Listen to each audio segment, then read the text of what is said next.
sekolah anak Alfian, Kak Adi Alfian untuk ngomong sedikit ya perkenalan tentang sekolah anak muda. Silakan Kak Alfian.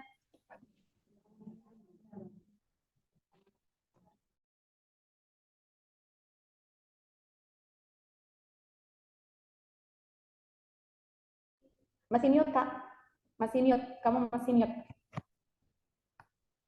Oke, oke, thank you, Fon.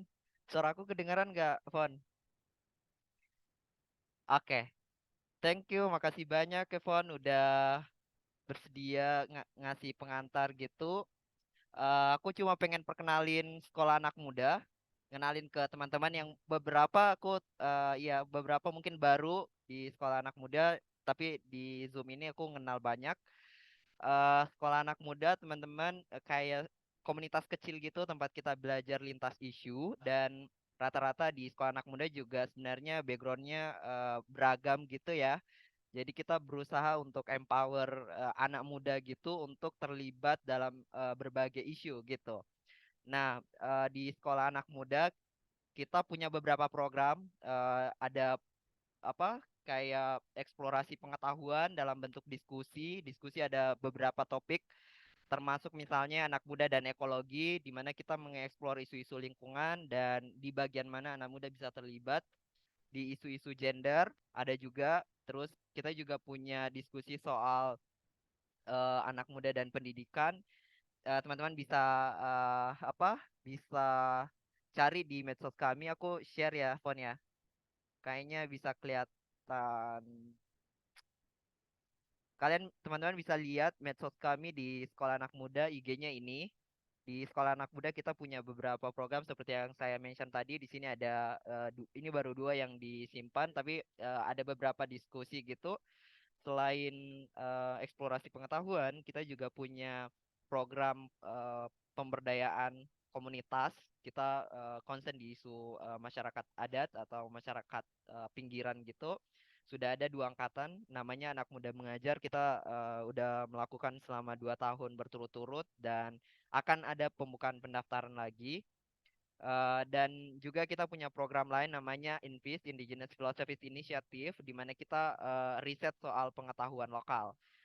Itu saja mungkin perkenalan dari kami dari Sekolah Anak Muda. Teman-teman bisa lihat di medsosnya, ada banyak kegiatan yang kami lakukan dan senang sekali teman-teman bisa hadir di program ini. Terima kasih teman-teman sudah nyimak. Senang sekali, makasih untuk Kak Vika dan Kak Reza sudah bersedia. Sebenarnya diskusi ini bermula karena ada aku juga sebenarnya baru menemukan beberapa artikel soal betapa artificial intelligence bisa menjadi ancaman dan dipantik ketika saya membaca story dari Kak Vika yang menulis juga soal itu. Jadi dan Bang Reza juga concern banyak di isu-isu soal anak muda dan teknologi gitu. Yang suatu hari kami berdebat, saya tidak suka AI dan dia bilang AI itu bagus gitu. Terus aku ngerasa kayak AI itu kayak bakal melengsarkan, maksudnya sebagai penulis gitu, aku ngerasa AI itu menyebalkan. Tiba-tiba Bang Reza bilang tidak. Nah, dari fakta-fakta itu kemudian kita berinisiatif untuk bikin diskusinya. Semoga diskusi ini bisa jadi awal obrolan di mana kita bisa mengeksplor gimana peran AI dalam pendidikan dan khususnya di sekitar anak muda. Makasih teman-teman udah pada hadir. Saya juga harus nyapa Kak Ihsan. Halo Kak, ini senior saya di ESA di UIN Alauddin. Kakak Wilko dan teman-teman yang lain. Selamat datang dan saya serahkan kembali ke Kakak Evon. Silakan Kak Evon. Ya, oke. Okay. Thank you Kak Alfian. Nah, tadi pengantar dari Kak Alfian sekaligus juga sudah menjelaskan kepada teman-teman sekalian apa yang akan kita bahas hari ini ya. Jadi kita akan membahas seru-seruan aja nih selama kurang lebih 1,5 jam ya untuk pembahasan hari ini yaitu tentang pendidikan. Um, Kalau yang di flyer yang teman-teman baca semua, pembahasan kita adalah tentang anak muda, pendidikan, dan kecerdasan buatan. Dan kita akan membahas ini secara rinci dengan dua pemateri yang kece-kece badai. Cia. Jadi yang pertama ada Bang Reza, Kak Reza Prasetyo Setiawan. Halo Kak Reza. Nah kalau dari CV singkat banget yang Kak Reza kasih ke aku, Kak Reza ini anak teologi ya satunya, dan sekarang dia sedang menempuh pendidikan di CRCS. Kalau yang pada tahu itu pasti CRCS itu ya Center for Religious and Cross Culture Studies di UGM. Dan tahun 2022 dengan minat studinya itu integrasi sains dan agama ya. Jadi banyak membahas tentang sains, agama dan dinamika sosialnya masyarakat ya pada saat ini apa ya yang dipengaruhi oleh sains juga gitu dengan agama dan kemungkinan satu hal yang paling ini yang meyakinkan lagi Kak Reza nih pernah menjadi presenter banyak banget teman-teman konferensi aku tahu itu tapi dia nggak mau nunjukin aja ke kalian tapi dia bilang bahwa dia pernah menjadi presenter di konferensi on Religion, Science and Education di UIN Jogja itu sekitaran tahun 2023 ya kayak terbaru ya 2022. Wow, dan kemudian studinya tuh tentang apa penulisan yang dibaca tentang makanan dan kolonialisasi di Papua. Dan itu berhubungan banget ya dengan proses kolonialisasi yang terjadi sekarang ini. Itu Kak Reza. Lalu kemudian yang kedua, ya kita tepuk tangan dulu virtual buat Kak Reza hari ini yang akan membawakan materinya. Keren banget Kak Reza. Dan yang berikutnya ada Kak Umu Rofika. Nah, kalau Kak Umu Rofika ini, kalau Kak Reza tuh kayaknya orang Indonesia Barat. Kalau Kak Umu, biasanya dipanggil siapa ya Kak? Maaf, biar lebih ini.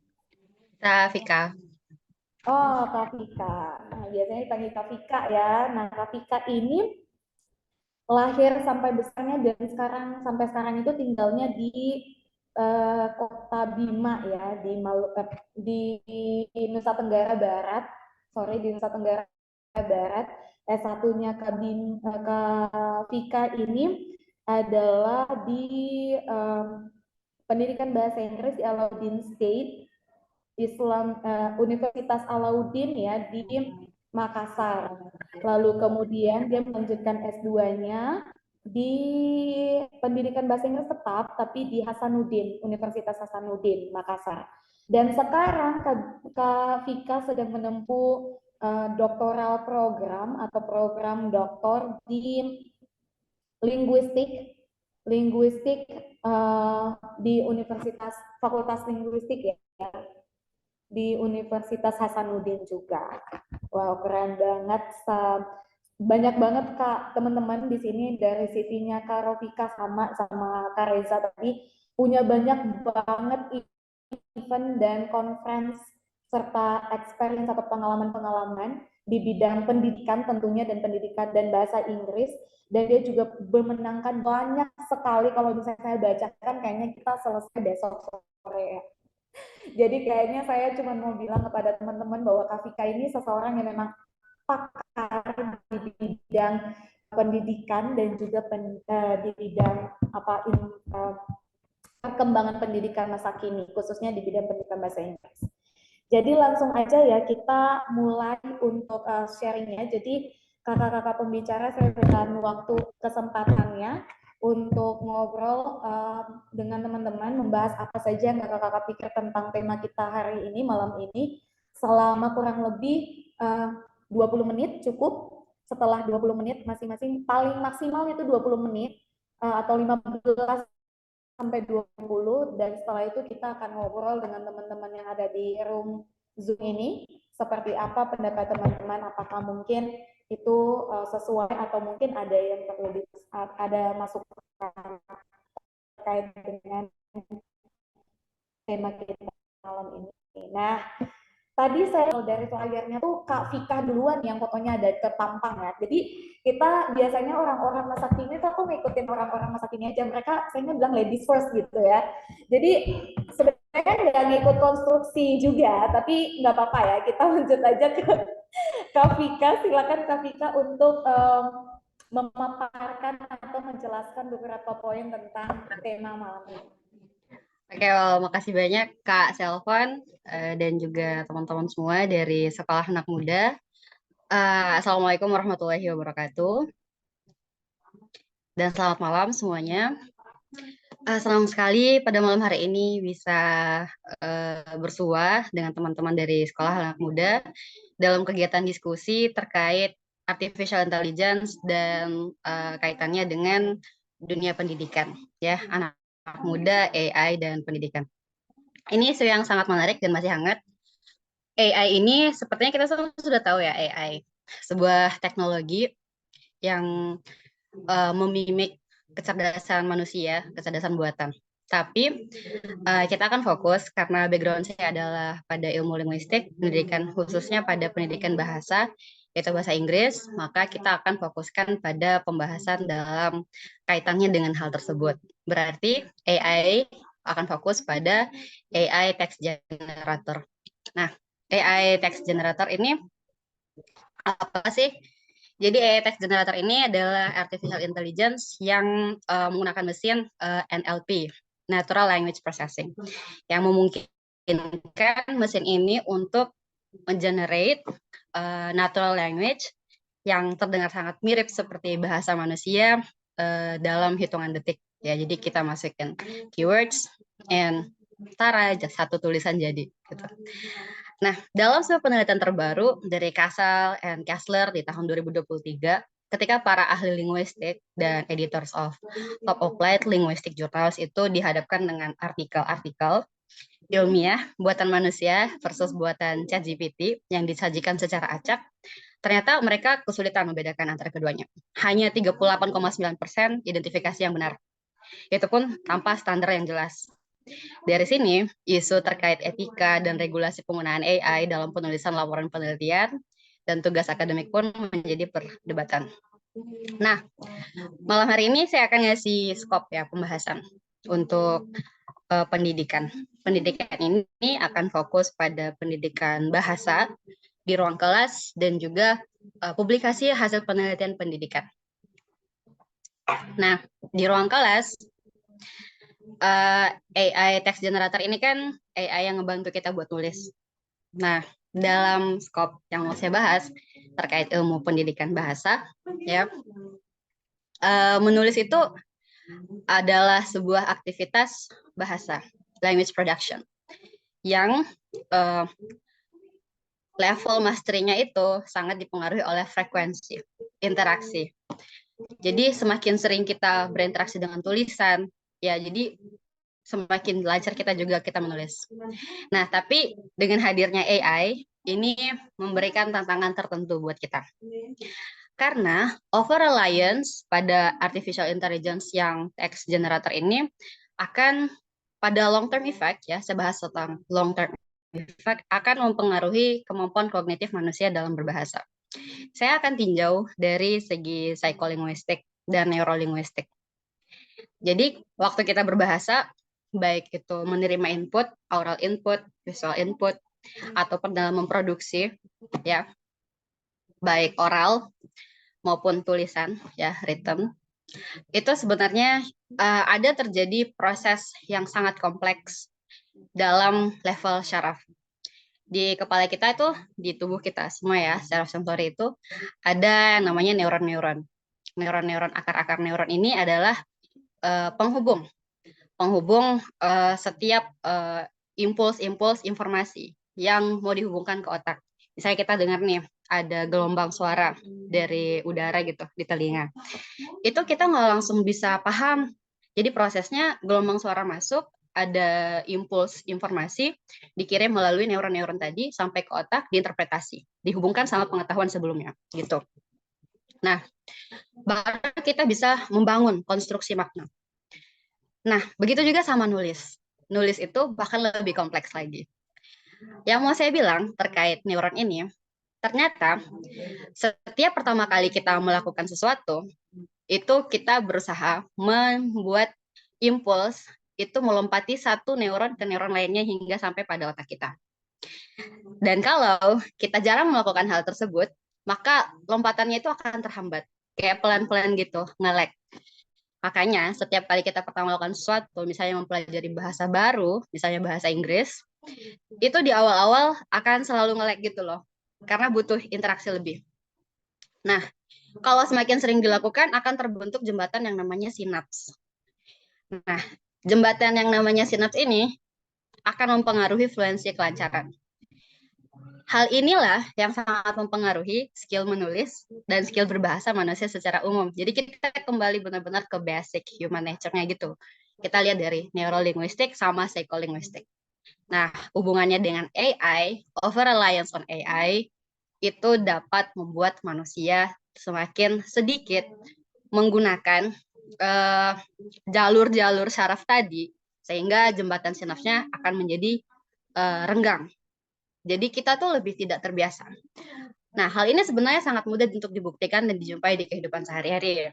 Misalnya nih, dulu zaman sekolahan, teman-teman semua habis liburan, kalau mau nulis, kembali di buku catatannya, masuk sekolah hari pertama, karena anak sekolahan biasa kita kan nggak nulis selama liburan, beda sama mahasiswa.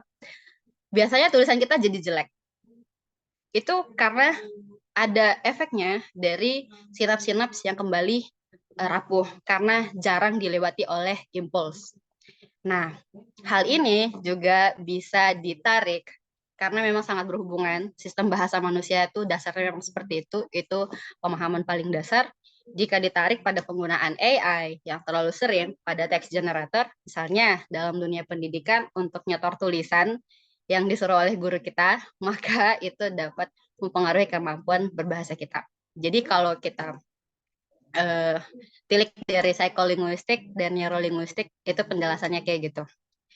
Itu baru di dalam ruang kelas.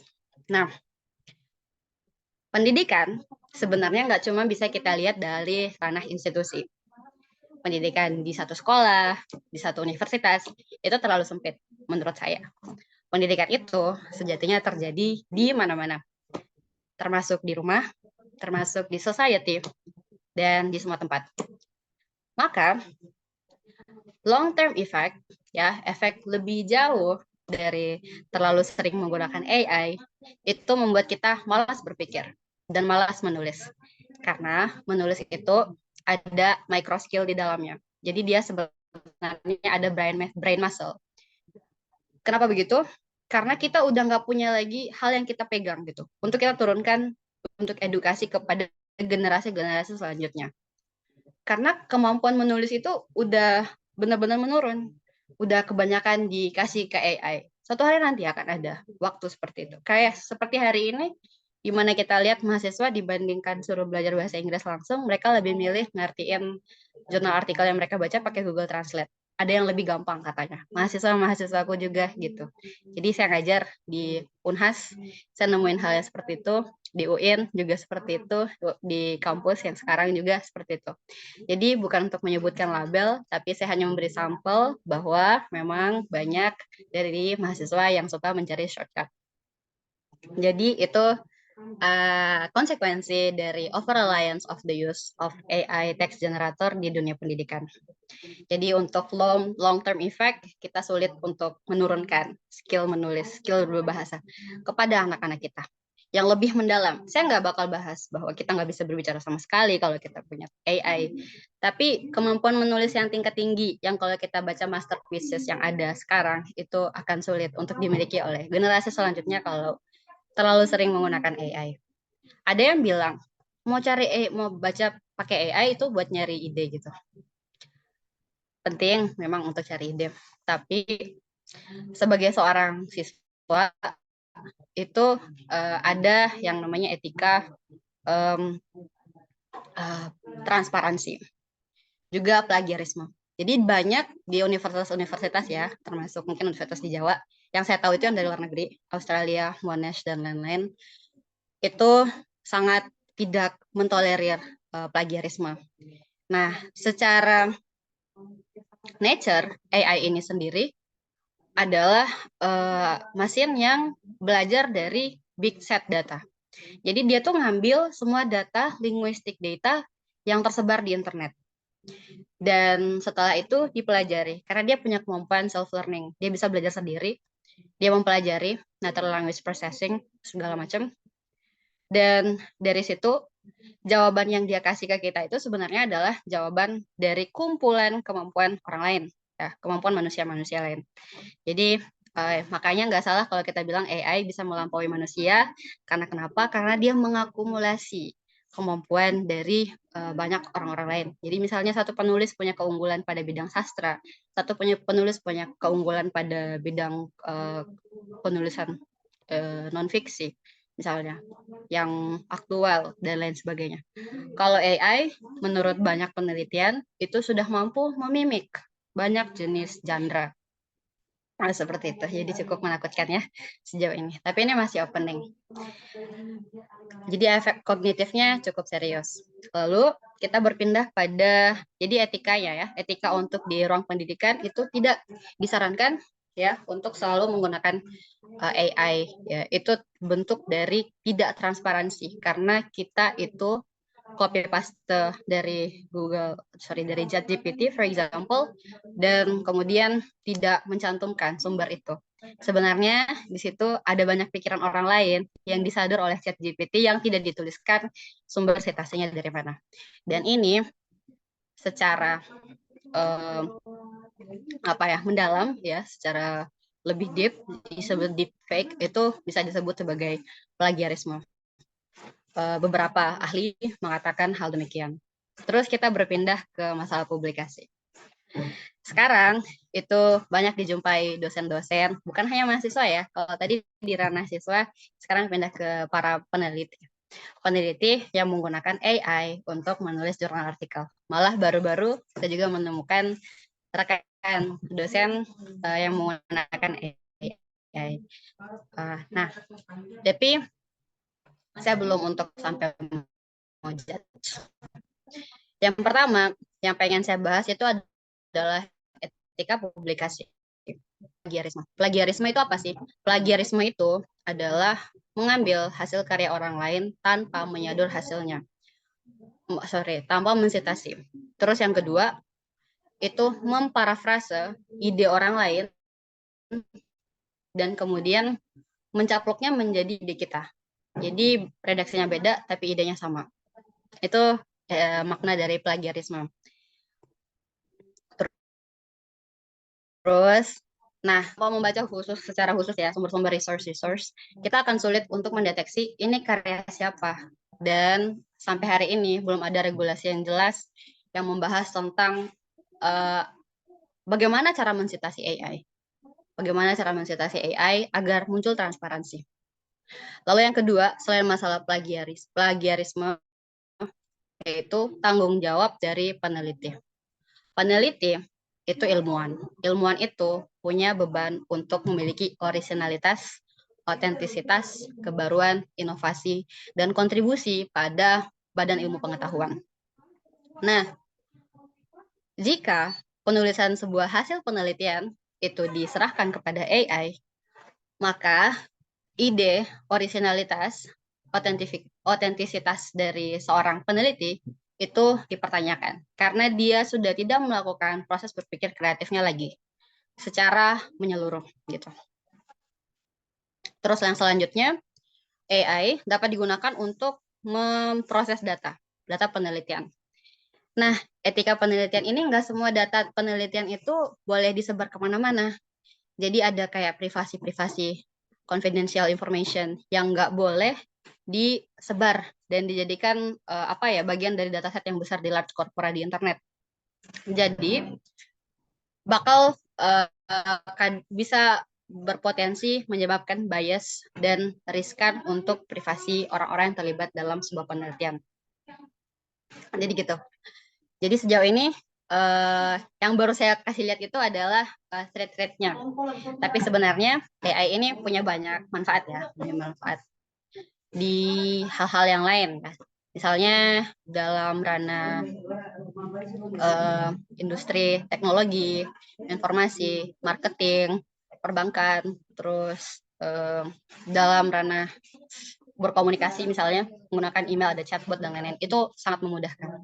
Tapi untuk hal tujuan pendidikan, tujuan untuk mencerdaskan generasi, saya rasa tanggung jawab untuk berbahasa, tanggung jawab untuk berpikir kreatif, tanggung jawab untuk menghargai pikiran orang lain dengan membacanya secara utuh, dan juga tanggung jawab terhadap kemampuan kita sendiri untuk nge-shape, membaca dengan framework yang kita miliki berdasarkan background information, background experience kita harus tetap diberikan emban pada manusia itu sendiri, dan itu bukan kepada AI gitu. Nah, sekarang saya pengen bahas tentang solusinya kayak gimana dong. Dari tadi kan bahas masalah terus. Nah, AI ini sama seperti teknologi lainnya dapat kita tinjau dari teknologi pendidikan. Ya, teknologi pendidikan, dari filsafat teknologi. Nah, kalau masalah filsafat teknologi ini mungkin Mas Alfian lebih paham ya. Jadi ada 3 streams ya. Yang pertama itu user determinism yang mengatakan bahwa penggunaan teknologi itu tergantung the man behind the gun. Siapa orang di balik gun tersebut. Nah, terus yang kedua itu adalah teknologi determinism yang mengatakan bahwa teknologi itu sendirilah yang mempengaruhi dan membentuk perilaku kita. Misalnya hari ini sosial media. Sosial media ini secara teknologi determinisme itu kuat. Memang dia mempengaruhi cara kita berinteraksi menjadi lebih virtual ya. Nah, AI ini juga akan mempengaruhi cara kita untuk berkomunikasi, menulis, ngekonstruk ideas, dan menyampaikan apa yang kita miliki ke orang lain. Lalu, yang terakhir itu adalah social determinism. Ya, gimana orang-orang society itu yang mempengaruhi penggunaan teknologi itu sendiri. Jadi kita nggak bisa lihat ini secara terpisah ya. Ini sebenarnya interwoven ketiga streams ini. User determinism penting, jadi nanti dibutuhkan holistic approach, holistic cooperation, collaboration dari banyak pihak untuk memastikan bahwa penggunaan AI ini akan tetap etis gitu dalam dunia pendidikan, dalam dunia publikasi, dalam dunia kepenulisan, tidak hanya pada ranah gimana supaya supaya mematuhi integritas, tapi juga untuk menjaga kognitif para generasi selanjutnya pada jangka panjang. Jadi pertama harus ada peraturan yang jelas terkait jenis AI text generator seperti apa yang boleh diakses secara luas, publik, yang free gitu. Nah, terus yang kedua itu harus ada edukasi kepada para peneliti terkait transparansi dan etika penggunaan AI. Nah, salah satu yang harus diterapkan menurut saya itu adalah transparansi bahwa tulisan ini udah digunakan AI di dalamnya ya, dikembangkan atau dikonstruk menggunakan AI. Jadi supaya lebih jujur, ya kan ada di bagian penelitian itu nggak semuanya isinya kebaruan ide gitu. Nggak semuanya wajib ditulis sendiri. Boleh jadi ada yang bilang kayak gitu. Nah, misalnya di bagian literatur review, nge-summary ide orang lain. Boleh mungkin ya nge-summary pakai AI itu. Tapi tetap kita harus jujur, transparansi ini telah menggunakan AI di dalamnya. Dan di bagian lain dari tulisan kita bisa merespon dengan ekspertise kita sebagai seorang peneliti. Bahwa penelitian ini kurang karena ini, dan dia berbeda dari penelitian ini karena ini. Gitu. Jadi kita tunjukkan kritisnya kita di mana dengan ekspertise kita sendiri. Jadi itu yang harus diedukasi. Lalu yang perlu diedukasi lagi siapa? Karena kita lagi ngomong tentang pendidikan, berarti pendidik. Jadi di kurikulum di sekolah, di kampus-kampus ya, yang ada fakultas pendidikan itu harus mulai memperkenalkan bahwa ada teknologi yang namanya AI text generator yang bisa sangat merubah cara kita mendidik dan cara anak-anak kita dididik. Gimana cara supaya tetap critical thinking di tengah arus AI begitu keras. Nah, jadi misalnya menurut Swift nih, tahun 2023 lagi nih, penelitian terbaru mengatakan bahwa tugas-tugas itu sudah tidak cukup dengan hanya diminta untuk menulis di bawah satu tema biasa dan bentuknya seperti filing information gitu, nggak cukup. Tapi dengan menulis dalam bentuk reflective report. Reflective report itu apa? Adalah laporan-laporan, tulisan-tulisan yang selain membahas tentang satu isu dalam ilmu pengetahuan, satu hal ya, juga menghubungkan itu dengan prior experience kita, dengan perspektif kita, dengan persepsi kita. Jadi sifatnya reflektif Lagi gitu. ya, Kak Vika. 3 menit lagi. Oke, baik. Sifatnya reflektif. Terus sebenarnya saya agak mengkritisi ini awal-awalnya ya. Saya skeptis karena nggak semua tugas dapat direduksi dalam bentuk reflective report karena banyak sekali genre. Jadi, tapi setelah itu reflective report ini kalau menurut saya bisa di-extend dalam oral reflective report. Selain dalam bentuk tulisan, dapat juga diberikan penekanan melalui oral reflective report di kelas gitu. Jadi ini adalah salah satu upaya untuk mengekskalasi, meningkatkan kualitas critical education ya, critical literacy dalam pendidikan kita.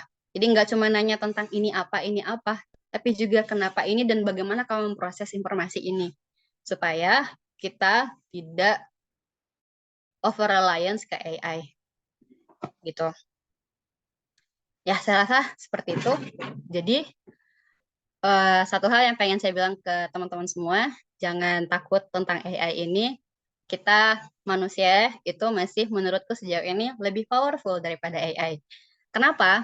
Karena justru keindahan dari masterpiece, keindahan dari karya-karya besar itu terletak dari proses di belakangnya, terletak dari cerita-cerita yang ada di belakangnya. Dari bagaimana kita memaknai dan berkontemplasi untuk membuat satu karya tersebut. Keindahannya terletak di situ. Jadi kalau manusia nulis satu novel, dia akan bisa menjelaskan proses kreatifnya sampai bagaimana novel itu terjadi. Sehingga itu alasannya maka ada analisis intrinsik dan ekstrinsik dalam mengkaji karya. Tapi kalau AI kita suruh tulis novel, dia tidak akan bisa menulis proses kreatifnya, apalagi untuk dianalisis ekstrinsik dan intrinsik elementsnya. Jadi saya rasa seperti itu. Mari kita jaga originalitas kita masing-masing, juga idiosinkrasi kita. Sekian dari saya. Nanti kita bisa diskusi lebih panjang lagi. Terima kasih. Oke, keren banget. Kita tepuk tangan virtual dulu buat Kak Rofika, bagus banget. Materi yang sudah Kak Rofika kasih buat teman-teman hari ini, mungkin sebelum kita pindah ke Kak Reza, aku cuma mau biar teman-teman ada bayangan apa yang akan ditanyakan. Aku tahu pasti banyak banget yang udah pada mau nanya ya tentang AI ini. Jadi tadi Kak Rika menjelaskan dan pakai AI dari ranah pendidikan.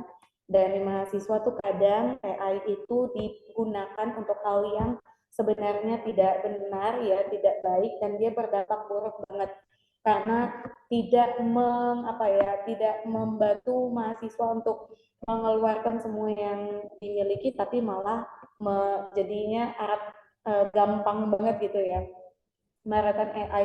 Bahkan dari sisi dosen pun juga tadi dibilang ada yang plagiarisme dan lain-lain.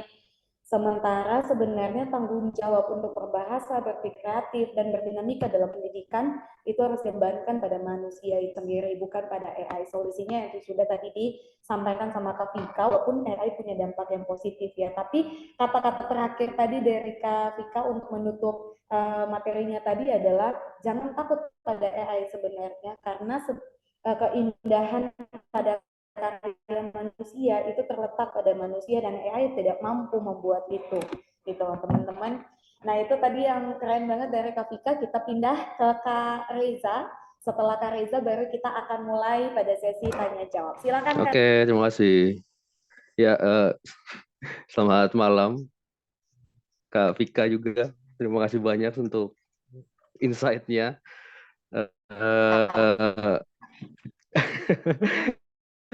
Saya nggak nyangka ketemunya sama dipertemukannya, bukan hanya ketemu ya. Kalau ketemu kan nggak sengaja ya. Dipertemukannya, disengajakannya oleh Bang Fian ini sama dosen dari linguistik. Wah, saya mulai gemetar ini.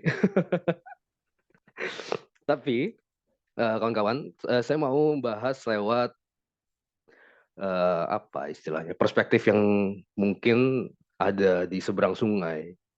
Saya punya perspektif itu yang apa, mengambil sisi positifnya. Itu yang membuat saya yakin kenapa Bang Fian itu mengajak saya di sini juga. Jadi saya mau lihat penggunaan AI itu sebagai kayak kayak apa ya, istilahnya perubahan kapasitas. Perubahan kapasitasnya itu di level individu. Jadi karena dia teknologinya ini digunakan di level individu, akhirnya apa, perubahan yang amat besar itu terjadi di level individu. Yang ini menjadi kayak kontradiksi sama pendidikan. Kenapa? Karena pendidikan itu kan tujuannya untuk untuk apa istilahnya, meningkatkan kapasitas. Jadi di satu sisi tadi ChatGPT disebut banyak, ChatGPT itu meningkatkan kapasitas, tapi pendidikan juga tujuannya meningkatkan kapasitas, walaupun dengan cara yang amat berbeda tadi yang udah dijelasin secara sangat mendalam sama Mbak Vika. Dan akhirnya tabrakan ini yang saya kira menjadi dasar ya dari perubahan pada konsep pendidikan itu sendiri. Ini saya lihat contekan saya nih. Tapi yang mau yang mau saya bawa mungkin kritiknya adalah kepada sistem pendidikannya itu sendiri, misalnya kalau saya mau ringkaskan di awal. Karena pendidikan kita itu berakarnya itu sama asumsi-asumsi humanisme. Jadi pandangan soal humanisme ini itu memusatkan keberadaan kita yaitu sebagai manusia. Jadi ada ide tertentu tentang manusia, ada sebuah apa istilahnya definisi, ada sebuah idealisasi tentang manusia itu seperti apa. Dan ini yang menjadi model pendidikan kita. Manusia dulu itu kalau kita tahu gambar manusia hanya dari Leonardo da Vinci, The Vitruvian Man. Kalau tahu teman-teman ada lingkaran, terus ada di tengahnya itu manusia lagi merentangkan tangan, terus ada kakinya juga terentang. Manusianya itu kayak berotot, rambutnya agak panjang segini kan. Itu menjadi gambaran ideal tentang manusia itu seperti apa. Jadi mereka ini sudah punya gambaran ideal tentang manusia itu seperti apa. Dan itu tercermin akhirnya sama gimana pendidikan itu didesain begitu.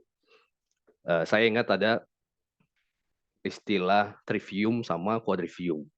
Dulu di Eropa zaman dulu, dari sejak Plato sampai abad pertengahan, itu pendidikan namanya tuh dulu liberal arts. Sampai sekarang mungkin. Itu orang bisa disebut orang, jadi manusia bisa disebut manusia hanya jika orang itu terpelajar dalam tujuh ilmu, yaitu pertama trivium itu tentang bagaimana kita menyerap informasi, yaitu linguistik, lalu logika, bagaimana kita mengolah informasi, lalu bagaimana kita menyampaikan informasi itu, bagaimana namanya retorik. Jadi linguistik, logik sama retorik. Tiga ini yang mendasari. Terus ada lagi quadrivium. Setelah dasarnya itu kita disuruh belajar namanya matematika murni, terus matematika ruang yaitu geometri, terus matematika waktu yaitu musik, sama matematika ruang dan waktu yaitu astronomi. Ini namanya quadrivium, 4 jalan. Jadi 3 jalan dan 4 jalan tadi, 7 jalan ini yang menjadi definisi nih.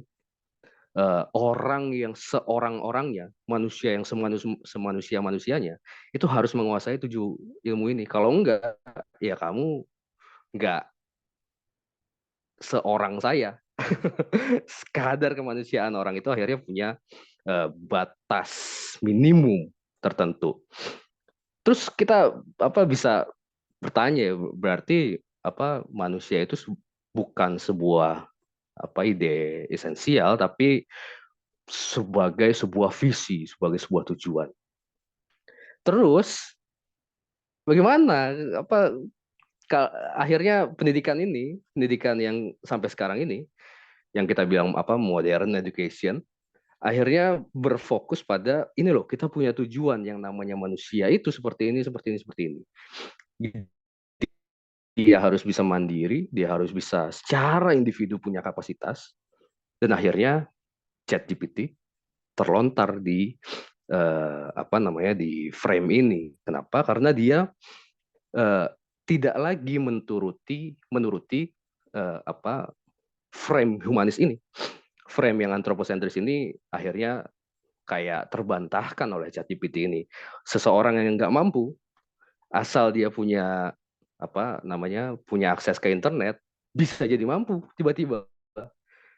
Bisa jadi seorang yang kelihatan pintar sekali, walaupun dia kapasitasnya menurut orang-orang humanis, wah dia nih belum tahu kok, tiba-tiba tahu bagaimana ini. Ini gara-gara ChatGPT menjadi sebuah dosa akhirnya, menjadi sebuah, yaitu tadi, kontradiksi dalam pendidikan itu. Bentar, saya baca lagi. Pendidikan posthumanis yang mencakup keseluruhan keberadaan manusia, itu akhirnya diperlukan. Jadi ada filsafat yang melampaui humanisme itu. Jadi ada orang-orang yang bilang, yang namanya manusia itu nggak sekedar badannya aja.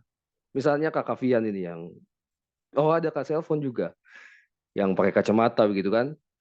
Misalnya dilepas ke ke kacamatanya itu, misalnya kan caranya kita melihat kan beda ya.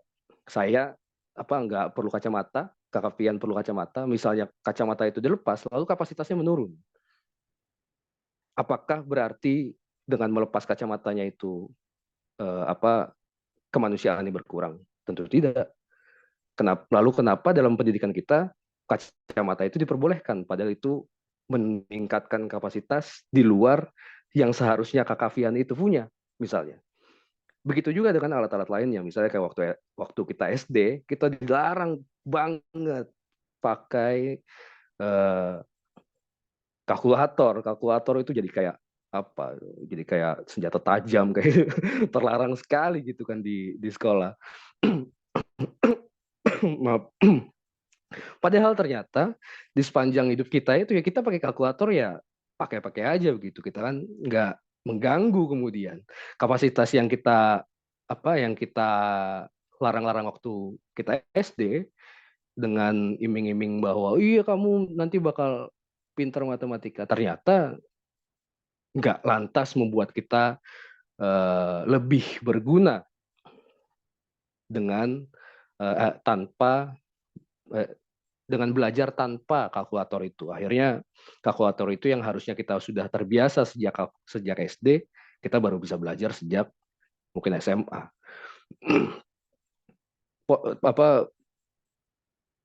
Pandangan posthumanis itu mau bilang begini. Manusia itu ada, kita harus lihat dengan keseluruhan entitas yang berada di sekitarnya. Saya dengan baju saya ini sudah menjadi satu identitas yang kalau dilepas malah aneh, malah jadi janggal. Itu karena kita sudah menerima baju sebagai bagian dari kita. Pendidikan juga akhirnya menerima baju itu dalam sistemnya mereka. Padahal kalau mau dicari negatifnya, baju itu menghalangi kita dari sinar matahari yang menyehatkan. Baju itu membuat bau badan kita makin parah kalau keringetan dan macam-macam. Itu nggak sehat kalau mau dibilang negatifnya begitu. Tapi yang membedakan dengan ChatGPT, baju itu sudah diterima nih dalam ide humanis bahwa memang oh iya, baju itu nggak bisa dilepas dari manusia. Bahkan ketika kita ngomongin adat, yang kita cari juga baju adatnya. Kayak adat itu bagian dari manusia, baju adat itu juga bagian dari manusia. Nggak dilepaskan tuh, anehnya. Kenapa kok bisa ChatGPT kita lepaskan dari manusia itu? Hanya karena dia baru. Akhirnya saya melihat etika pendidikan yang baru juga diperlukan. Nah, kita bisa ngelihat dari contoh-contoh yang dikasih sama Mbak Vika tadi, bahwa pendidikan kita karena berfokusnya sama humanisme, sama pendidikan sama sebuah ideal tentang manusia itu seperti apa, akhirnya kesulitan untuk memasukkan eh, eh, hal-hal yang baru seperti ChatGPT itu. Akhirnya kesulitan untuk mengadaptasi eh, ya, tapi akhirnya yaitu saya melihatnya menjadi kayak kagok untuk eh, menerima perubahan itu. Saya setuju tapi bahwa AI usage menggunakan AI dalam publikasi itu plagiarisme, dan plagiarisme itu salah. Betul, saya setuju. Saya pun nggak gunain itu. Akan tetapi, jadi yang kan ada konstruksi nih, namanya pendidikan humanisme. Dalam pendidikan itu, penggunaan ChatGPT itu salah karena dia nggak menuruti aturan dasarnya, yaitu humanisme itu. Yang saya mau kritisi akhirnya keseluruhannya nih, sistem pendidikannya nih, apakah betul sistem pendidikan yang antroposentris ini, yang humanis ini cukup untuk menjadi dasar dari pemikiran pendidikan kita. Apakah kita perlu untuk melihat manusia lebih daripada ide-ide humanis tentang human? Apakah kita perlu untuk melihat manusia itu nggak cuma ini aja, nggak cuma badan ini aja, kulit dan di dalamnya, tapi juga yang di luarnya, termasuk alat yang salah satunya ChatGPT. Akhirnya yang saya usulkan, saya juga mengusulkan solusi kalau gitu. Itu yang saya usulkan adalah pendidikan kolaboratif. Kolaboratif ini maksudnya ketika orang-orang dari perspektif posthumanis itu ngelihat manusia itu nggak bisa lepas dari manusia lainnya. Berarti pendidikan kita itu harus kolaboratif antar manusia pertama. Manusia dengan manusia harus bekerja sama nih. Pendidikan itu. Nah, itu nggak masuk dah sama istilah copyright, sama istilah plagiarisme, karena plagiarisme, copyright mengasumsikan ada satu individual yang terlepas dari individu-individu lainnya yang karya-karyanya itu mengekor dari dirinya.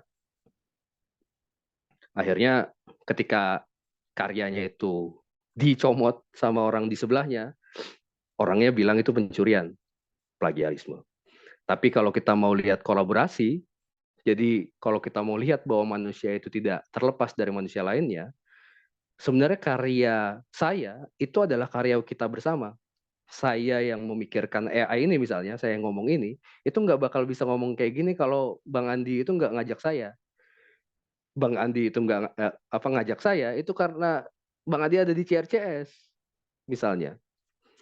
Ada orang-orang, jadi kita kayak ada di sebuah web, sebuah jaring-jaring keberadaan. Jadi manusia satu itu nggak bisa didefinisikan tanpa manusia yang lainnya. Kolaboratif, pendidikan kolaboratif itu harus ada berarti.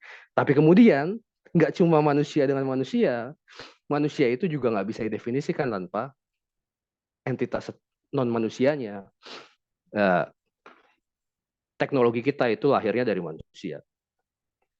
Dengan kita ngomong begitu, berarti ketika kita menggunakan teknologi, kita menggunakan juga apa yang manusia kerjakan.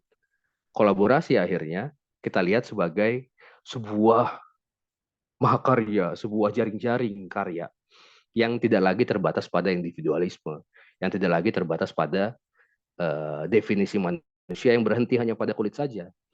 Definisi manusia, saya tidak akan ada tanpa Mbak Rofika, tanpa Selfon, tanpa Vian, dan macam-macam. Kita ini ada bersama nih.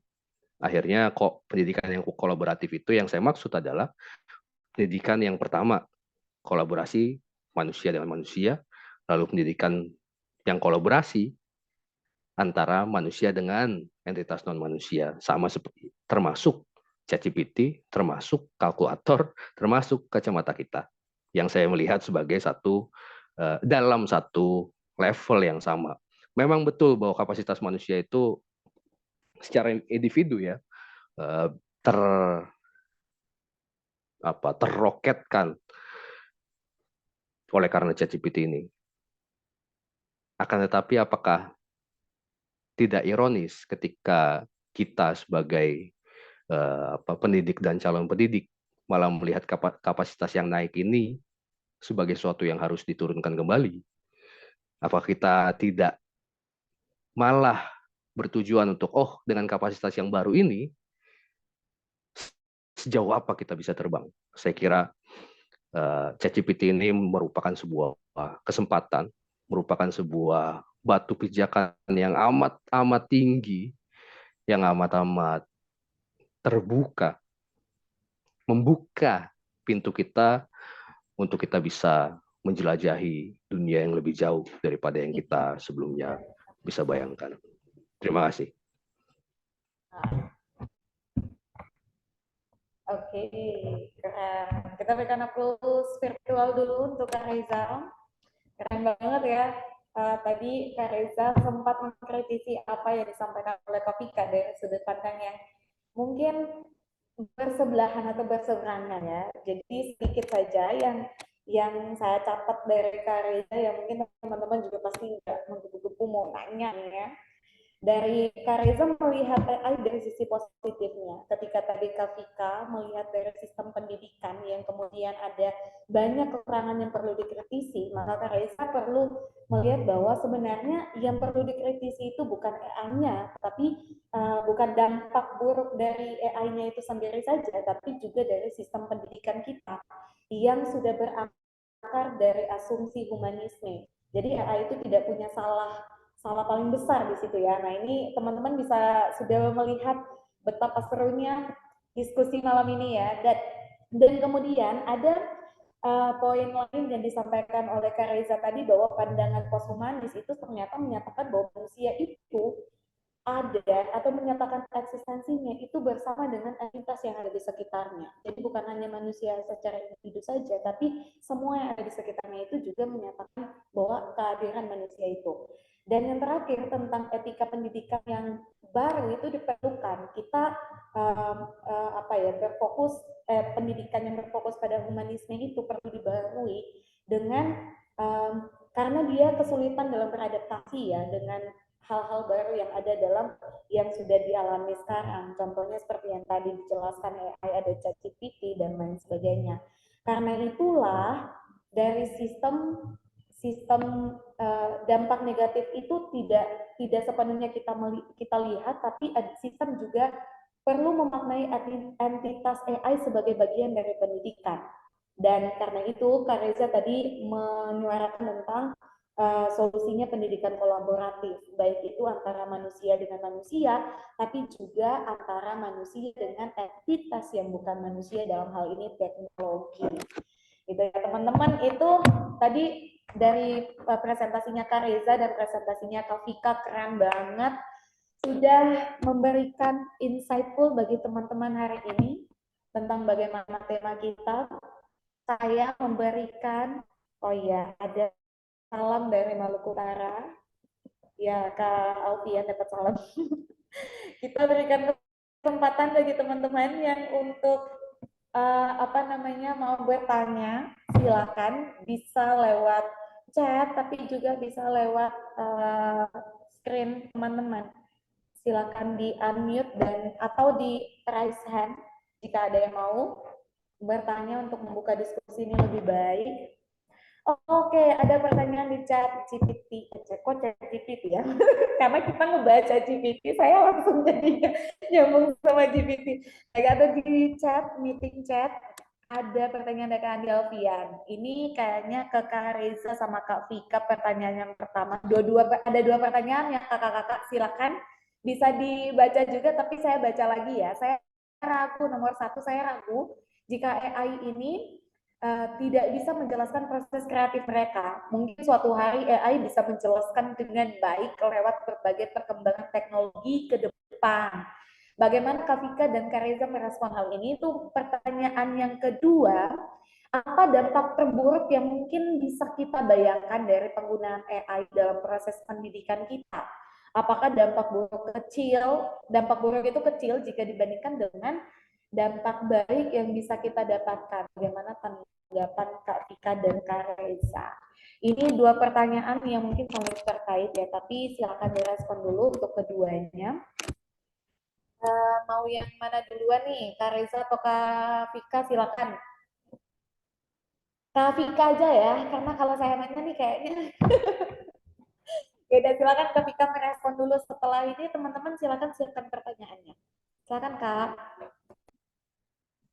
Oke, baik, terima kasih banyak atas kesempatannya dan pertanyaannya dari Alfian, menarik sekali. Dan juga lucu kalau saya bayangkan sebuah mesin menjelaskan bagaimana dia menyadur inspirasinya.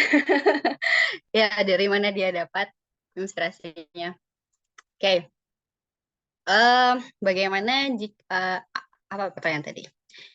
Ragu jika AI tidak bisa menjelaskan proses kreatif mereka, tapi suatu hari mungkin bisa kalau perkembangan teknologinya lebih baik.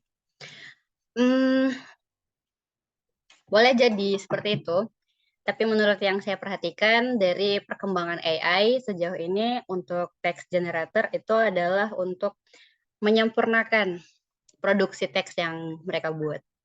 Jadi tidak sampai pada menjelaskan dari mana dia dapat. Itu menurut banyak penulis-penulis juga yang saya baca artikel-artikelnya kayak di Conversation ID mengatakan bahwa AI itu sebenarnya melanggar privasi kita karena dia sudah mengambil semua data termasuk postingan-postingan pribadi yang maksudnya masalah pribadi yang diupload ke internet untuk masuk kepada database-nya untuk dianalisis datanya, kata-kata dan bahasanya. Maka sebenarnya proses itu sudah ada di dalam diri AI itu. Proses menyaring informasi, mengklasifikasikan informasi, mengkonstruksi bahasa menggunakan struktur gramatikal dan sintaksis yang sebagaimana digunakan oleh manusia dalam komunikasi, itu sebenarnya sudah ada. Cuman untuk menjelaskan proses kreatifnya akan sulit, karena sebenarnya AI ini menyadur sumber-sumber yang sudah ada. Jadi dia berusaha mengintegrasikan, mensintesis, dan setelah itu tidak menyebutkan sumbernya dari mana. Jadi itu problematisnya. Terus kalau yang dampak terburuk.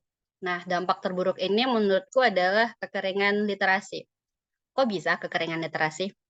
Nah, mungkin sudah cukup populer ya AI yang berfungsi untuk men-summarize sebuah artikel. Satu artikel itu tidak perlu kita baca repot-repot lagi, 16 hingga 24 lembar dari sebuah jurnal artikel ya, sekian biasanya sekitar situ halamannya. Kita tinggal masukkan dokumen itu ke AI dan setelah itu keluar poin-poin terpenting. Hal ini saya katakan membawa pada keringnya dunia literasi. Literasi itu tidak dinilai hanya dari banyaknya artefak-artefak literasi dalam bentuk tulisan ataupun dalam bentuk multimodal lainnya. Tapi literasi juga dinilai dari bagaimana artefak tersebut dikonsumsi dan didialektikakan, dibahas, dikritisi, dikembangkan gitu. Jadi adanya shortcut ini itu sangat tempting untuk orang-orang zaman sekarang. Kita tahu kan bagaimana literasi di Indonesia seperti apa. Hadirnya AI ini yang mampu summarize idea dan lain-lain itu justru menurutku ya kita lihat secara rasional aja, akan membuat orang-orang lebih mencari gampangnya seperti apa. Maka literasi itu jadi makin minim. Dan ini lucunya bakal paradoks. Kenapa paradoks? Karena ternyata malas membaca itu nggak cuma terjadi di tengah siswa, tapi di tengah guru dan dosen juga. Jadi baru-baru saya temukan sebuah artikel yang sudah diterima di sebuah jurnal internasional, Scopus, tapi masih proses revisi. Dan yang punya artikel ini datang ke saya untuk diminta di proofread. Dia bilang dia sudah pakai semua AI yang dia tahu untuk memperbaiki tulisan itu. Dan dia masih nggak yakin, makanya dia kasih lihat ke saya. Nah, baiklah saya baca tulisan itu. Di bagian literatur review, itu ditemukan tulisan terkait penelitian-penelitian sebelumnya yang di-summarize oleh AI dengan cara yang sangat tidak mencerminkan sebuah jurnal artikel. Jadi di dalamnya itu tidak jelas identitas penelitiannya, hanya langsung isinya. Penelitian ini adalah begini, sedangkan sudah disebut penelitian itu yang mana. Dan tidak ada komentar tentang penelitian itu kuatnya di mana, lemahnya di mana, dan penelitian baru ini mengisi bagian mana. Nah, ini adalah salah satu contoh kecil. Jadi, malas membaca dan malas menulis itu akan mewabah kalau AI text generator ini nggak diregulasi dengan baik. Dan jadinya jumlah publikasi akan meningkat karena AI text generator ada di mana-mana, orang jadi mudah nulis, tapi jumlah membaca itu akan menurun. Jadi nanti pada titik tertentu menurutku proses publikasi dan juga proses pembacaan hasil publikasi ini akan mencapai pada titik di mana hal-hal itu menjadi less meaningful, kurang bermakna gitu. Karena sudah tidak ada yang mau menulis secara utuh dan tidak ada yang mau membaca secara utuh. Saya rasa seperti itu. Oke, keren. Terima kasih Kak Vika. Tetap ya dari sisi dosen ya menjelaskan dan itu memang benar. Nah, kita mau lihat dari sisi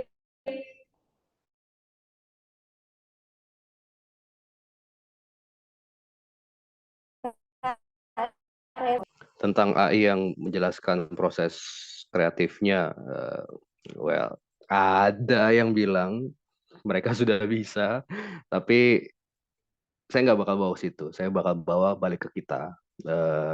Ketika kita disediakan nih jawaban nih. Oh, chat, kamu gimana caranya bikin tulisan kayak gitu? Terus dia menjelaskan. Saya menjelaskan apa saya bikin tulisan ini karena ini. Jawaban yang jawab penjelasan yang dia kasih ke kita itu, kita akan ragukan lagi. Ah, masa sih penjelasan ini kamu dapetnya dari mana? Penjelasan ini kamu dapat dari mana? Akhirnya kita turun berusaha terus mencari. Karena kita kalau udah tahu apa namanya caranya ChatGPT itu ngasih jawaban, sebenarnya kita udah tahu apa mereka itu udah punya neural networknya sendiri, udah punya kayak apa sistem ini programnya sendiri yang replicable. Maksudnya kalau Bang Pian punya laptop berarti bisa bikin hal kayak gitu walaupun dalam versi sederhana begitu kan. Tapi saya kembali ke pertanyaan misalnya pertanyaan manusia. Apa itu cinta? Wah, ini Bang Pian sebagai seorang poet, sebagai seorang puisi, apa itu cinta? Kalau misalnya saya bilang, oh cinta itu relasi gini-gini, jawab secara romantis, terus Bang Pian bisa menerima gitu kan. Terus saya tambah jawaban yang lain lagi, cinta itu cuma kayak apa kandungan serotonin, kandungan dopamin yang tinggi. Akhirnya cuma gejala hormon aja gitu kan. Jadinya cuma gejala mekanik aja. Terus di bawahnya biologi itu, fisiologi itu nanti ada lagi. Kenapa hormon itu kayak gitu? Oh, karena secara kimianya kayak gini, karena secara fisikanya kayak gini, karena secara metafisikanya kayak gini. Jawaban itu akhirnya nggak bakal pernah bikin puas. Justru itu yang jadi kesulitannya adalah karena asumsi kita soal manusia itu apa. Sampai sejauh yang saya bakal tanyakan balik ke penanya adalah jawaban seperti apa yang bakal bikin kita puas sama jawaban yang dia kasih ke kita. Nah, karena eh, kecurigaan saya, asumsi humanisme kita yang akan menjadi pagar akan seberapa kita menerima dan menolak ChatGPT itu punya jawaban. Jadi itu jawaban saya ke hal yang pertama. Terus yang kedua itu soal dampak terburuk. Saya ngelihatnya, yang bagian ini saya setuju sama Mbak Vika. Ketika kita malas menulis, Twitter itu udah ngasih kita, Facebook dulu itu ngasih kesempatan kita jawaban tuh kayak berapa ratus kata gitu, berapa ratus karakter gitu kan. Terus berkurang di Twitter, kayak cuma berapa sekian kata gitu kan. Attention span kita berkurang memang. TikTok itu cuma berapa sekian detik, YouTube Shorts sekian detik. Memang semakin pendek. Padahal kalau kita mau lihat ChatGPT itu paling enggak, mereka itu ngambilnya dari bank data kita, tulisan kita. Akhirnya tadi itu kontradiksi. ChatGPT itu perlu tulisan original untuk menambahkan ilmunya. Sedangkan original ini nggak ada, berkurang dia. Karena orang-orang pada pakainya ChatGPT. Akhirnya ChatGPT pada satu titik akan mensitasi dirinya sendiri. Jadinya jadi kayak sirkular yang kalau orang-orang yang bergerak di AI ini nggak bisa menemukan caranya AI ini supaya bisa bikin discovery baru, sains kita akan stuck di situ ya. Akhirnya buat saya itu kemungkinan terburuk. Dan kemungkinan terburuk kedua, monopoly of knowledge. Karena sementara ini OpenAI yang megang ChatGPT itu punya kuasa sangat amat besar sekali. Dia bisa nentuin apa yang kita lihat dan nggak lihat lewat ChatGPT kita itu. Jadi yang kedua itu monopoli pengetahuan gitu. Thank you. Oke, thank you. Wow, keren ya. Tepuk tangan virtual dulu untuk kedua kakak yang sudah merespon pertanyaannya Alfian. Jadi keren, memang benar ya, pada akhirnya kita akan tetap bilang bahwa dampak negatifnya akan lebih banyak dibandingkan dengan dampak positif yang kita dapatkan gitu. Walaupun memang ada dampak positifnya juga gitu. Nah, kalau karena tadi udah dibacain pertanyaan dari chat, saya mau kasih kesempatan buat yang udah raise hand, Kak Vincent, untuk memberikan pertanyaan secara langsung kepada pemateri. Silakan Kak Vincent. Iya, terima kasih kesempatan untuk pertanyaannya. Sebelumnya saya ucapkan terima kasih untuk Mas Reza dan Mbak Vika karena pemaparannya ini cukup menarik dan mengulas dari dua perspektif yang berbeda ya. Saya sangat apresiasi sekali, sangat menarik diskusi kita malam hari ini. Ini sebelumnya mohon maaf kalau nanti sinyal saya hilang-hilang karena saya lagi sambil di jalan nyetir gitu kan, tapi sambil pay attention dengan diskusinya. Saya punya dua pertanyaan kepada dua narasumber kita malam hari ini. Yang pertama mungkin saya akan bertanya kepada Mbak Vika ya. Mungkin bukan bertanya tapi mau melihat tanggapannya ya atau jawaban atas yang akan saya tanggapi gitu. Kita semua sadar peserta di sini bahwa kita sudah sama-sama memakan bangku kuliahan yang dengan pelajarannya yang sangat serius, skripsi maupun juga tesis yang sangat menantang, challenging, diminta untuk membaca banyak jurnal ilmiah dan membuat tesis atau tugas akhir dengan data-data yang sudah disediakan gitu. Nah, tapi kita juga nggak bisa menutup mata bahwa teknologi AI tidak hanya terbatas pada pendidikan saja. Saya berasal dari industri, orang-orang industri yang tentunya menggunakan AI. Saya pribadi sudah menggunakan 3 jenis AI, termasuk 4 ya, termasuk ChatGPT. Saya pernah menggunakan AI untuk di bidang medis 2 kali. Yang pertama adalah untuk melihat diagnosa dari fisik dan dia akan diprediksi oleh AI dengan kemampuan ketepatan itu sangat tinggi. Yang kedua, saya menggunakan AI itu untuk membantu para dokter menarik interpretasi data dari mikroskop. Dan itu sangat amat membantu sekali dari dokternya pun juga mereka mengatakan hal seperti itu. Yang ketiga, karena saya basicnya dari biology, saya sendiri juga menggunakan sebuah AI yang kita sebutnya sebagai AlphaGo, AlphaFold dari Google, itu bisa menyelesaikan perkara pelipatan protein itu hanya dalam sebentar saja. Sementara untuk para peneliti yang sudah senior itu membutuhkan mungkin sekitar berbulan-bulan untuk memprediksi satu putaran gitu, satu pelipatan protein. Jadi AI ini sangat amat powerful. Nah, yang mau saya tanggapi terhadap Mbak Vika ini adalah begini. Dari sudut pandang seorang pendidik, saya tentunya juga paham bahwa mungkin akan semakin banyak mahasiswa-mahasiswa baru yang mengerjakan tugas akhir tapi kayak setengah-setengah gitu. Kalau sebagai memposisikan diri sebagai tenaga pendidik, tentunya saya juga jengkel ya kalau lihat tulisan proposal yang kok kayak main-main, nggak serius gitu. Itu kan pasti kan jadi gimana ya, jengkel gitu. Nah, tapi kita juga nggak bisa meredam arus perubahan karena AI itu sangat powerful, dan kedua adalah saya adalah orang yang punya opini bahwa kita ini nggak mau seperti dinosaurus. Dinosaurus itu punah karena mereka lambat.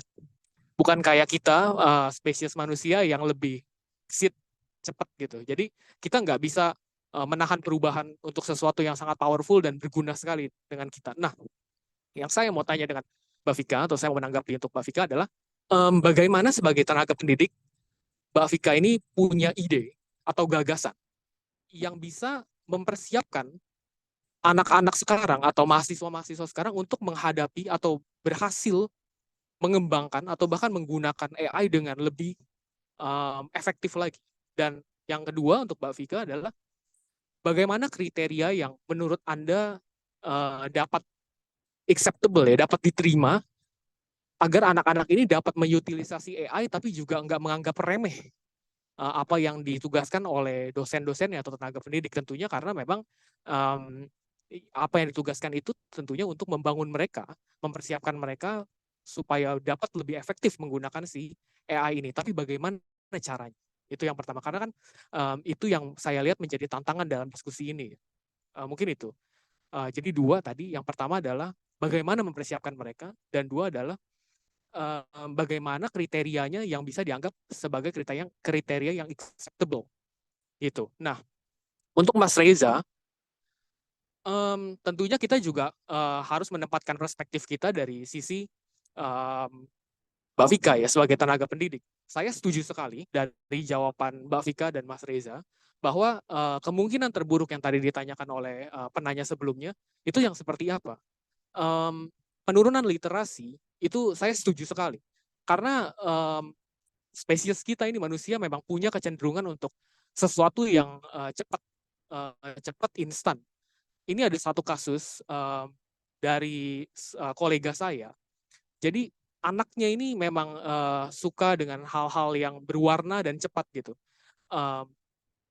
Contohnya seperti TikTok ya, salah satunya. Nah, parahnya lagi adalah karena diberikan handphone dengan sesuatu yang instan dan cepat berganti-ganti, cepat berubah, akhirnya dia terlambat untuk bisa berbicara gitu. Nah, ini kan sesuatu yang memang terlihat gitu, terlihat nyata bahwa sesuatu yang berubah instan cepat ini memberikan sebuah kemalasan gitu, sebuah development gagal develop karena menimbulkan sebuah kemalasan. Jadi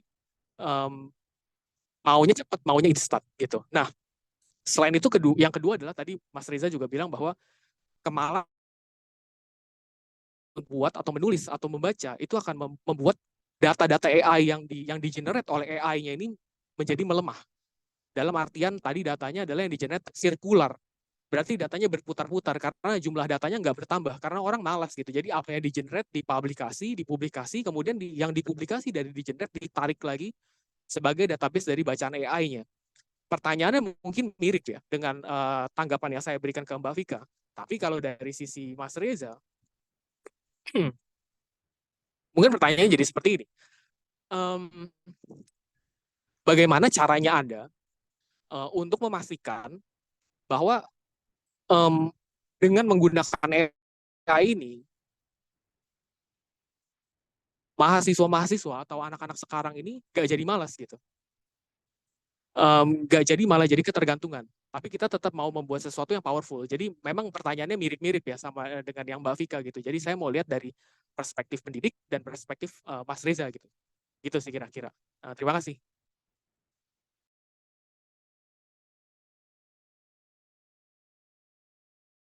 Iya, terima kasih Kak Vincent. Pertanyaan yang luar biasa banget ya. Tepuk tangan dulu dong untuk Kak Vincent yang udah memberikan pertanyaan ini. Wow, keren.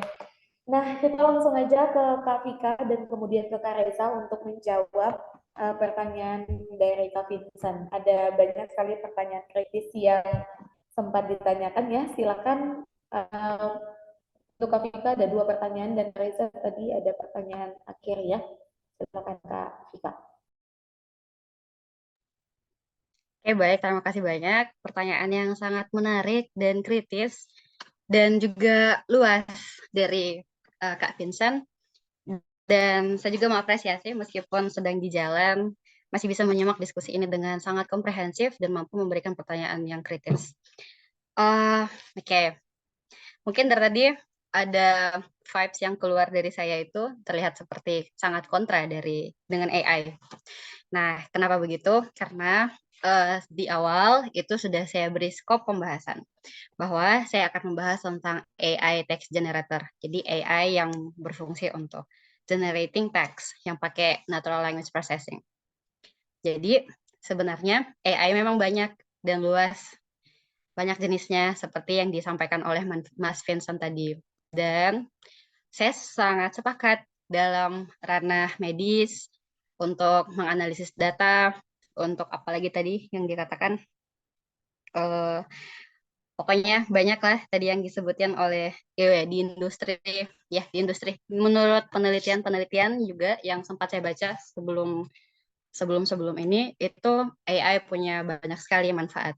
Nah, jadi sebenarnya hal ini tuh sangat filosofikal. Kita kembalikan ke filsafat teknologi. Jadi ada 3 pandangannya, pandangan user determinism tergantung usernya, penggunanya. Dan ini bisa lari ke positif dan negatif atau mungkin ya beberapa persen dari keduanya gitu. Jadi pandangan ini lihat si penggunanya nih yang jadi driving force, yang menentukan kebermanfaatan atau ketidakbermanfaatan dari sebuah teknologi termasuk AI. Pandangan ini bisa kita aplikasikan ke semua teknologi yang ada. Jadi tergantung user yang pertama. Yang kedua, itu technological determinism. Tergantung teknologi.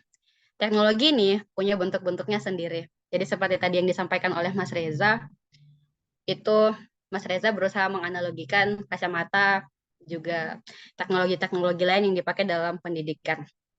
Nah, tapi kalau kita lihat dari sisi technological determinism, sebenarnya teknologi itu punya bentuknya masing-masing, punya fiturnya masing-masing, yang pada akhirnya memungkinkan pembentukan behavior kita dalam menggunakan teknologi tersebut. Misalnya nih, kalau di Instagram ada teknologi explore ya, ada fitur explore, sorry.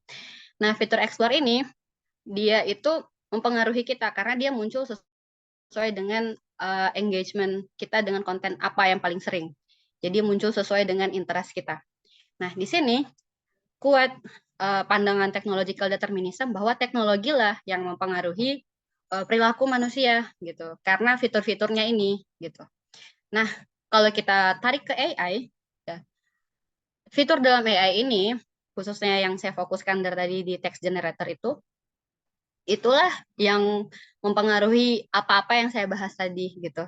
Mempengaruhi kenapa misalnya minim literasi, mempengaruhi kenapa mungkin nanti akan rendah kognitif atau minim kemampuan berbahasa khususnya menulis dan lain-lain. Karena ditawarkan, karena ada bentuk yang fitur yang ditawarkan. Nah, itu technological determinism. Tapi lagi-lagi sama seperti user determinism, technological determinism ini ada 2 sisi, positif dan negatif. Misalnya positif itu pada kembali lagi engagement sosial media. Positif karena misalnya bisa dipakai untuk marketing gitu. Jadi tergantung kita makainya buat apa dan gimana. Yang terakhir social determinism. Jadi tergantung tren di society. Gimana make mempengaruhi tren society itu, pandangan society yang mempengaruhi penggunaan sebuah teknologi. Dan ini bisa dipakai untuk menganalisis setiap teknologi baru yang ada.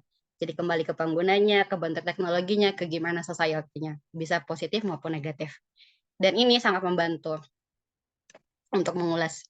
Terus pertanyaannya, gimana strategi ngajar pakai AI? Nah, AI ini kan sebenarnya banyak. Bisa untuk ngebantu kita buat nge-grading, buat ngasih nilai secara otomatis. Terus ada AI yang ngebantu kita buat belajar bahasa asing. Duolingo itu kan berbasis AI. Terus itu kan course, banyak bahasa.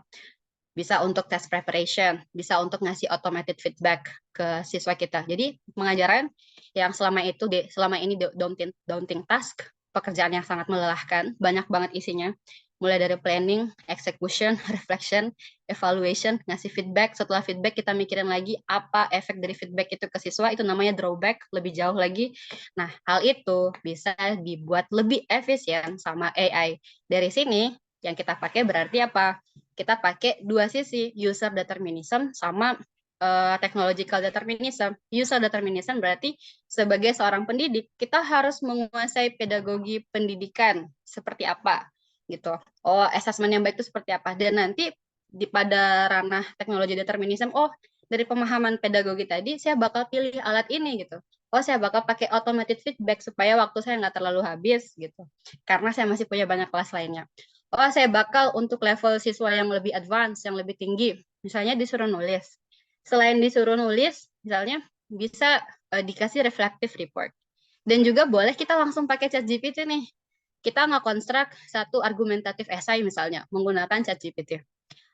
Kita bakal kasih tahu secara transparan siswa kita bahwa essay ini dibuat menggunakan ChatGPT. Mari kita berpikir secara kritis apa kelebihan dan kekurangan essay ini. Nah, ini salah satu tips yang saya baca hasil penelitian juga tahun 2023, tapi saya lupa praktisi pendidikan mana yang bilang namanya, saya lupa, tapi ini hasil penelitian juga terbaru tahun ini. Jadi boleh dengan mengkritisi output dari ChatGPT itu dengan mengajak siswa kita secara transparan mengatakan bahwa ini dari ChatGPT. Jadi dengan cara ini sangat nyata bahwa ChatGPT dan AI lainnya pun hanya menjadi tools. Lalu pertanyaan selanjutnya, bagaimana kriteria yang acceptable dalam mengerjakan tugas pakai AI? Sepertinya ini sudah terjawab ya sedikit ya. Kayak untuk menggunakan summary, ya kalau misalnya mau summary hanya untuk pemahaman, itu boleh. Tapi kalau untuk dituliskan sendiri, ya tugasnya memang nulis sendiri, jangan kita pakai ChatGPT kalau gitu. Maka kriterianya adalah yang paling masuk akal menurutku harus menginclude sisi reflective report atau refleksi personal dari setiap siswa supaya tulisan mereka itu idiosinkratik dan diiringi dengan penjelasan tentang gimana mereka proses melakukan itu semua, proses mereka berpikir. Karena proses ini yang sejauh ini masih sulit untuk dijelaskan oleh AI text generator. Saya rasa seperti itu. Terima kasih. Baik, saya akan mempersilahkan saya sendiri karena moderatornya hilang. Apa kalau dibilang bagaimana caranya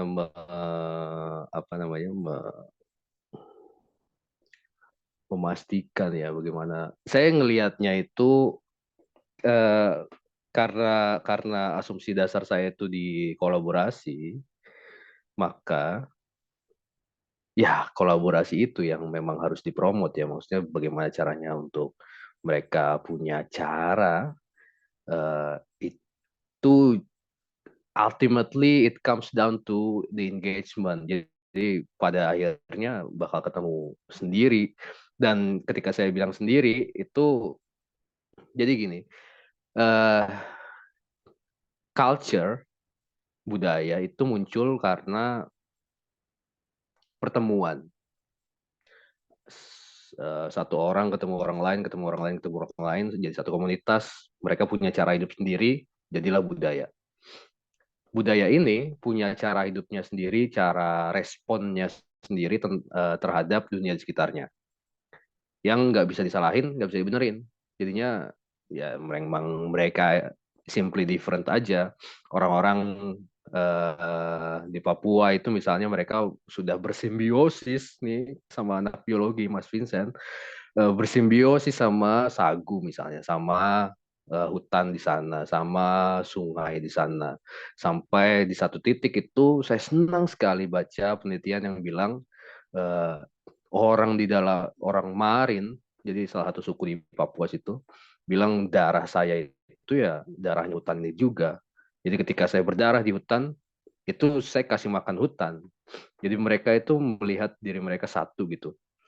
Poin saya, setiap culture nanti, setiap komunitas nanti punya cara sendiri untuk untuk merespon AI dalam berbagai bentuknya. Yang saya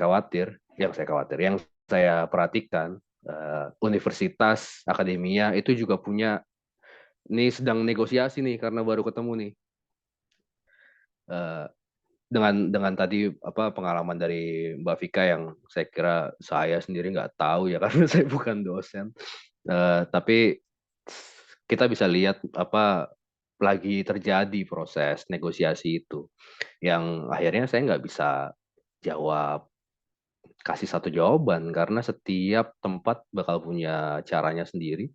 Setiap komunitas bisa dibilang gereja, masjid, kampus, pos kamling nanti bakal punya caranya mereka masing-masing bagaimana mereka berinteraksi sama eh, sama AI itu dalam berbagai bentuknya.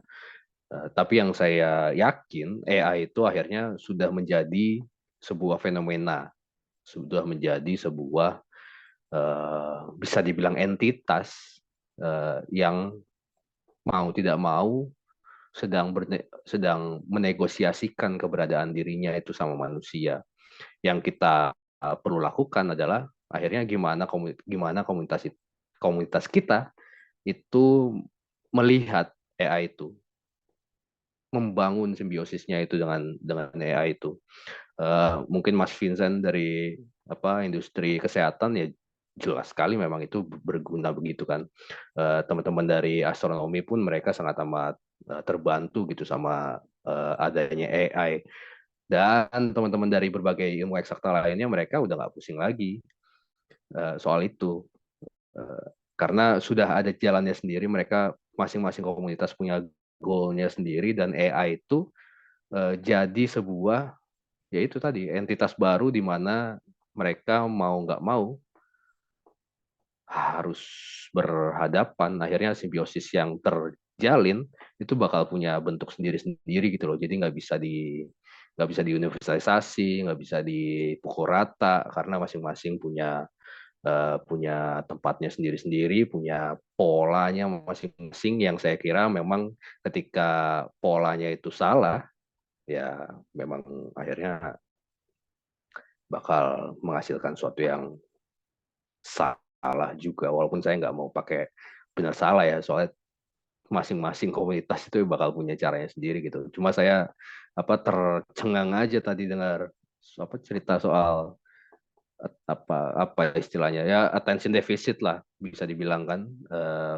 pengalaman dari anak kecil yang akhirnya sulit untuk bicara gara-gara kebanyakan nonton TikTok. Jadi yang saya bisa pelajari, saya punya anak nanti saya nggak bakal kasih TikTok. Gitu mungkin. Terima kasih. Saya kasih ke ke Mas Alfian menjadi moderator sementara.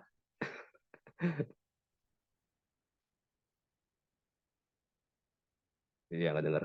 Mas Fian. Dan Atau ada ini gimana ini? Kenapa Bang Reza? Kenapa Bang Reza? Moderatornya menghilang. Kita mau ngapain ini? Halo Bon. Halo Bon. Dia ada kok. Ada Oke. kah? Kalau Evon nggak ada, halo Evon kayaknya kelempar deh. Tapi dia juga nggak ngechat aku sih. Eh, Oh, wait. Dia katanya ke toilet. Oke deh. Aku baru baca pesannya, ternyata dia pesan aku di WA. Oke deh. Eh, Makasih Kak Vincent udah ngajuin pertanyaan buat Kak Vika dan Kak Reza. Kak Vika dan Kak Reza juga makasih banyak udah ngasih insight. Sebenarnya ada lagi pertanyaan di kolom komentar, pertanyaannya Iktamar. Tapi kita sebetulnya udah kehabisan waktu, jadi mungkin Amar gimana? Aman kan? Iktamar Muhammad. Terus Ya, tadi aman-aman. tadi pertanyaannya tuh soal penggunaan apa? Penggunaan AI yang juga bisa memudahkan penyelesaian tugas-tugas belajar gitu kan. Dan itu udah banyak direspon sama Kak Vika dan Mas Reza. Sekarang aku masuk ke ada satu mungkin kita bisa nutup sambil nunggu Evan ya. Fon, kalau kamu datang bilang ya. Sambil nunggu Evan, saya ingin menutup ya kita mungkin nutup diskusinya ya. Sebenarnya udah jam ini udah lewat sebenarnya. Ada komentar dari ada yang raise hand. Oke deh, kita persilain deh. YSRSDN, silahkan. Dibikin singkat ya kakak ya. Silahkan. YSRSDN. Terima kasih kepada moderator.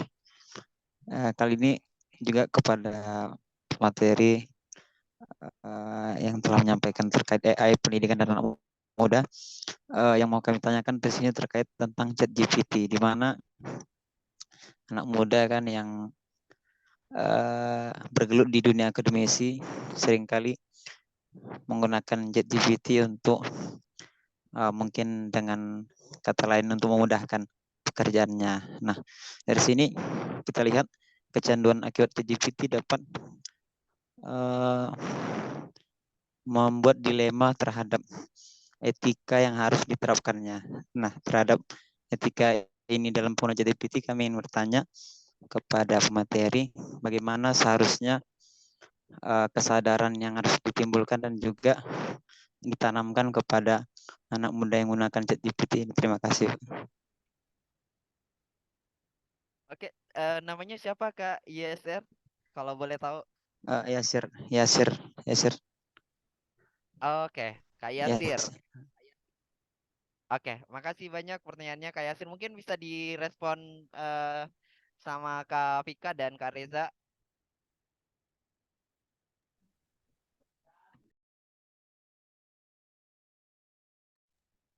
Siapa duluan nih, Alfian? Boleh Kak Vika duluan. Direspon singkat aja Oke. biar ini. Ya. Oke, baik, respon singkat ya. Terkait akademisi, penggunaan AI khususnya yang text generator, ya salah satunya ChatGPT di antara akademisi.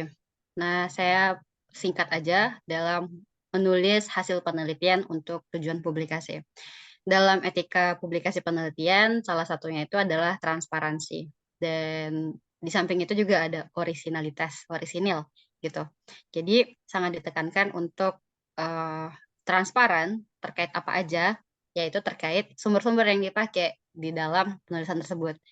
Nah, maka kalau kita pakai ChatGPT, nah menurut sekarang kan sebenarnya AI text generator itu masih dalam tahap perkembangan ya.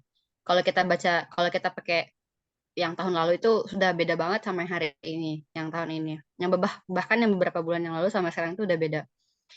Karena perkembangannya sangat pesat. Nah, kembali ke pertanyaannya tentang etika ya gitu. Tapi sampai hari ini AI itu text generator yang kalau kita buat informasi dari situ, construct ya, AI sih yang construct. Kita tuh copy paste informasi di situ nggak kelihatan bahwa itu dari text GPT. Nah, penting untuk menginclude sumber secara jujur bahwa itu didapatkan dari ChatGPT. Jadi di antara solusi yang didiskusikan itu adalah kedepannya AI itu harus mencantumkan semacam watermark gitu dalam informasi yang mereka produksi, yang ChatGPT ini produksi, sehingga ada apa ya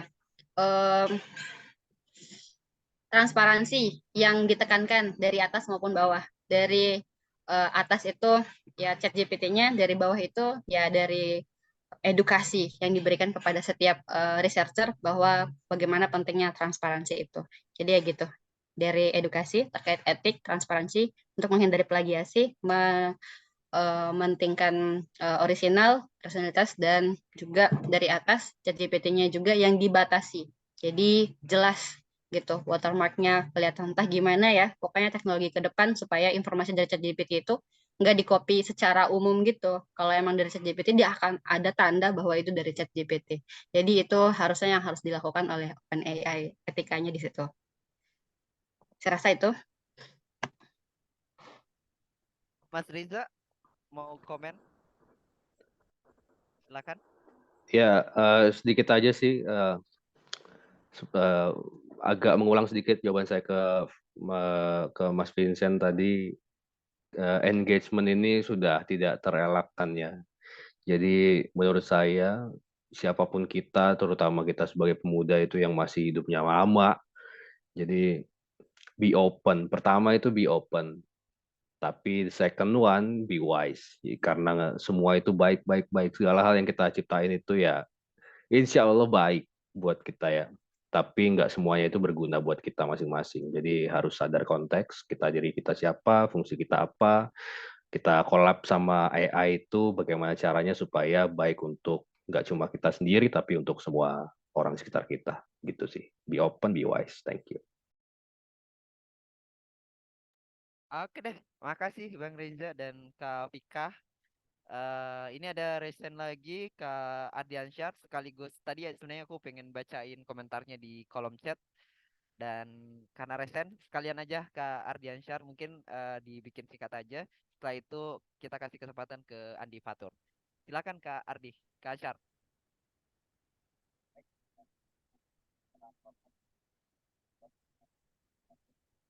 Halo? Kak, nggak kedengeran suara Ata, Kak.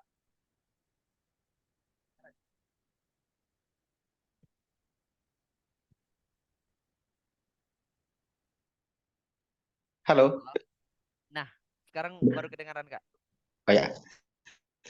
Ya, salam hormat buat para narasumber dan para inisiator terlaksananya diskusi ini. Saya hanya satu kalimat aja ya, atau nggak nyampe satu paragraf lah. Intinya menyikapi pertanyaan tadi terkait masalah ChatGPT terhadap KBM atau proses kegiatan belajar mengajar, entah itu di kampus ataupun sekolah. Intinya ChatGPT menurut hemat saya membuat mahasiswa atau pelajar semakin tidak kreatif dan membuat para dosen maupun guru tertantang untuk menjadi kreatif untuk membuktikan itu. Terakhir terkait tadi narasumber Mbak siapa tadi ya? Ibu siapa? Ibu Umu Rofika ya. Tadi beliau menyampaikan ada persoalan etik, ya saya sangat setuju. Kemudian kalau ChatGPT harus pakai watermark, saya kira ini kan bagian daripada industri bisnis. Kalau mereka pakai itu, kayaknya ChatGPT ke depan nggak laku deh kalau ada watermarknya. Karena itu jalan ninjanya bagi anak-anak. Saya kira sekali lagi saya katakan bahwa ChatGPT itu akan membuat anak-anak mahasiswa atau pelajar tidak kreatif, tapi justru menjadi trigger bagi para dosen dan pengajar untuk menjadi lebih kreatif untuk menilai itu. Saya kira saya sangat setuju juga yang viral baru-baru ini statement daripada artis Maudy Ayunda ya, bahwa ada perubahan asesmen itu yang entah itu sejak pakai esai atau tanya jawab langsung. Saya kira itu menarik juga untuk membendung pemanfaatan ChatGPT dan AI sebagai yang lainnya. Oke, terima kasih. Salam hormat dari Indonesia Timur. Assalamualaikum warahmatullahi wabarakatuh. Iya, Waalaikumsalam warahmatullahi wabarakatuh, Kak. Waalaikumsalam, Kak.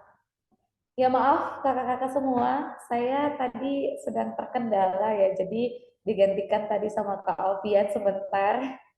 Makanya iya, terima kasih ya Kak Alfian sudah menggantikan untuk moderatori ketika saya tadi sedang terkendala. Nah selanjutnya nih kakak-kakak, tadi ada komen dari Kak Ansyar Ya, mungkin bisa ada komen balik atau mau dikomen balik dulu dari Kak Vika dan Kak Reza untuk unshare tadi, silakan. Tadi kayaknya Kak Pian udah janjikan untuk Kak Andi Fatur untuk komen dulu baru kita respon lagi mungkin.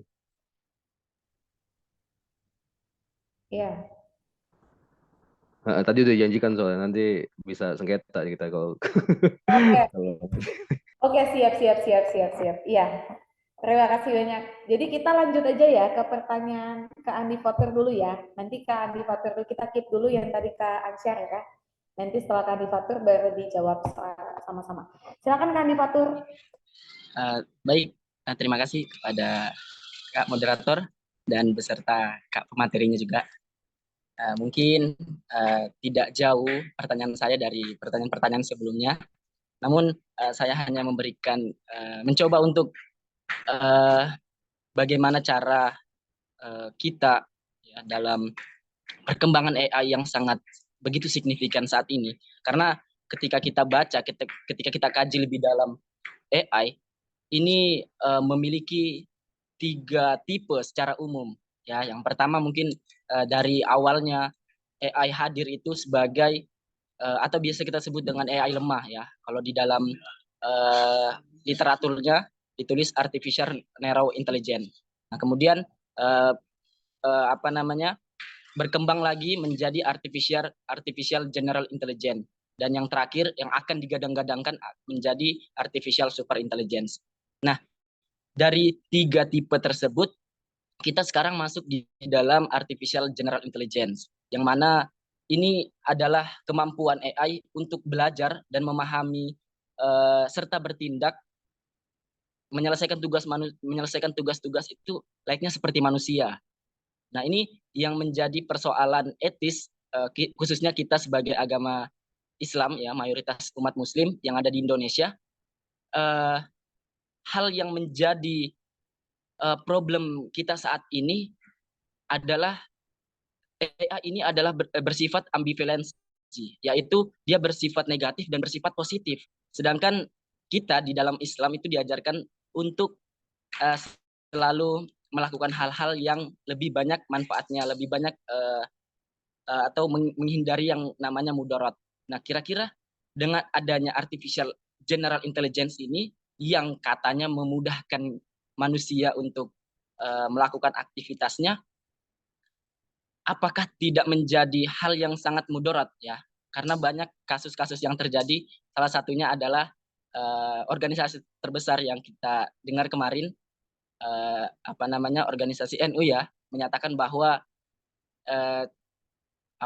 dia memberikan statement bahwa menggunakan AI itu haram. Nah, tapi ada pertimbangan yang dia berikan, ya ada bisa digunakan, tapi hanya ada batasnya gitu.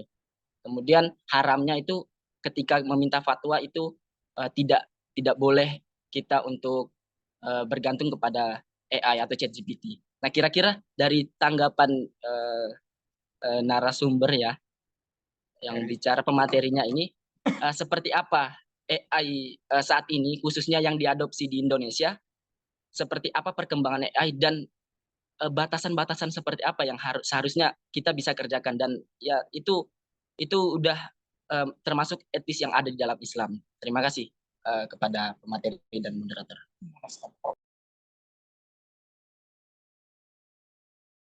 Ya, terima kasih Kak Andi Fatur.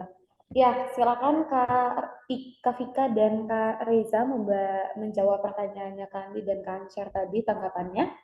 Dalam mungkin waktu kita sudah tersisa 5 menit lagi ya, tapi nggak apa-apa bisa dijawab.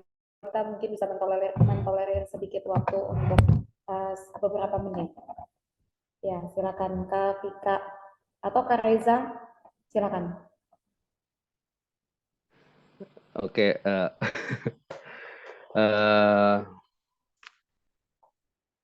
soal yang Mas Andi Fatur itu bilang itu menarik ya. Saya ini nggak Muslim BTW, saya Kristen, tapi dari banyak hal yang saya pelajarin di CRCS, termasuk tentang politik agama di Indonesia, tentang bagaimana kawan-kawan Muslim itu melihat religious authorities.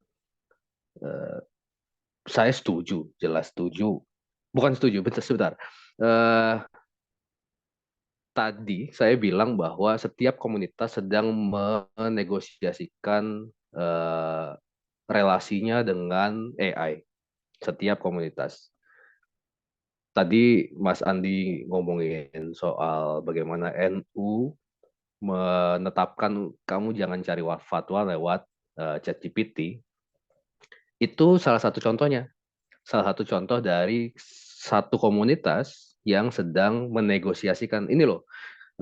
Oh iya ada AI nih, kita udah nggak bisa tolak keberadaannya. Tapi kamu tempatnya di sini.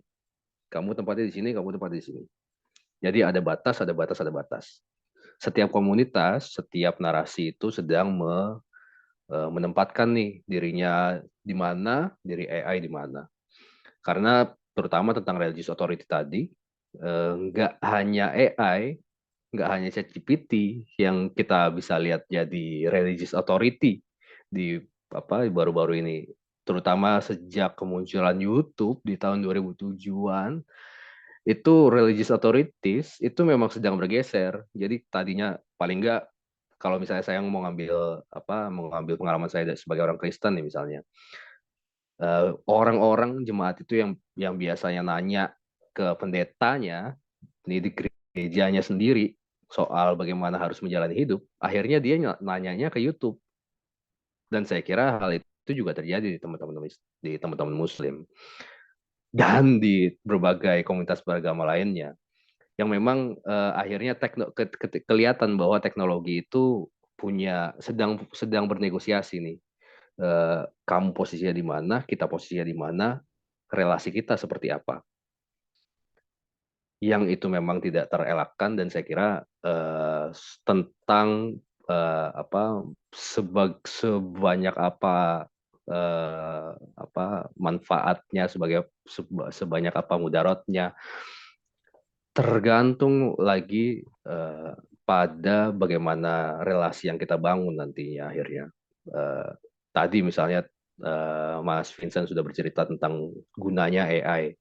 Saya yakin bahwa AI yang membantu para dokter itu tidak akan dilarang karena dia punya manfaat.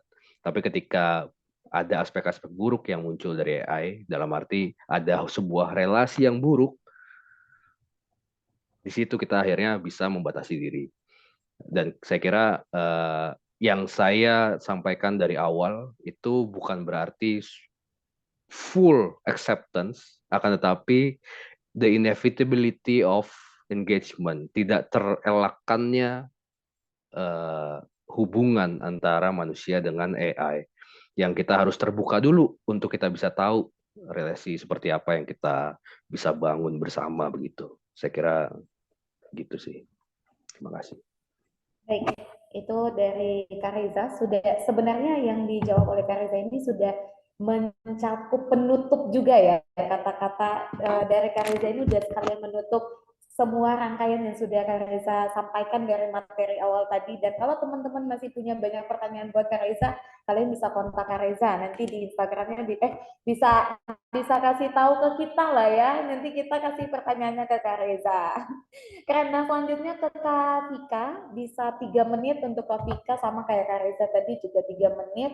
Sekalian kalau udah menjawab langsung menutup serangkaian materi dan semua diskusi yang sudah Kak Vika lakukan sama kita hari ini. Silakan Kak Vika. Oke, baik. Terima kasih.